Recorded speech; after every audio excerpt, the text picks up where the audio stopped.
அரசியல்ல விஜய் என்ன முடிவெடுப்புன்னு தெரியாமலே விஜய்க்கு ஒரு முக்கியத்துவத்தை தமிழிசை அம்மையார் திரும்ப திரும்ப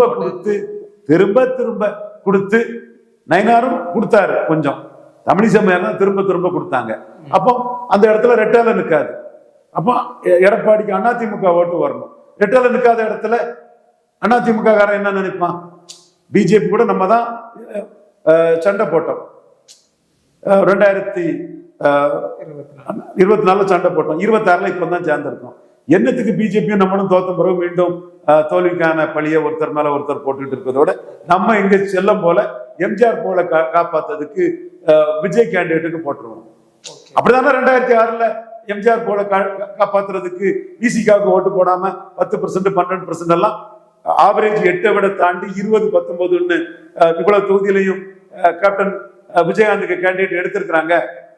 இதே நிலைமை தேமுதிகவுக்கு வரும். கேப்டன் விஜயகாந்தால எம்ஜிஆர் போல காப்பாத்ததுக்கு விசிகாவுக்கு ஓட்டு வராம விசிகா தோல்வியை தழுவி ஆவரேஜ் 8ங்கிறத 20, 19 முகையூர், உளுந்தூர்பேட்டை போன்ற இடங்கள்ல தேமுதிக எடுக்கும் போது அதே நிலைமை நம்ம பிரேமலதா அம்மையார் விஜயகாந்த் கிட்ட அன்னைக்கு விஜயகாந்த் விசிகாவுக்கு செய்ததை இன்னைக்கு விஜய் தேமுதிகவுக்கு செய்வாப்புல, எடப்பாடி கூட கூட்டணி போனாப்புல. கண்டிப்பா அடிச்சு ஆணித்தரமா சொல்றேன், எடப்பாடி கூட கூட்டணி போனா விஜய் முதல்வர்னு தேமுதிக நிற்கக்கூடிய தொகுதிகள்ல எப்படி விசிகா நின்ன தொகுதிகள்ல எம்ஜிஆர் புகழை காப்பாத்ததுக்கு தேமுதிக ஓட்டு போச்சோ அதே மாதிரி எம்ஜிஆர் ஜெயலலிதா புகழை காப்பாத்ததுக்கு இது தேமுதிக இங்க கூட்டணியில போனாங்கன்னா இந்த பாதிப்பு தேமுதிகவுக்கும் இருக்கும். சோ இதே பாதிப்பு அதிமுக கூட்டணி கட்சிகளுக்கு பெரிய அளவுல இருக்கும். அப்ப விஜய் சிக்கல் எடப்பாடிக்கும் தெளிவா நிற்குது.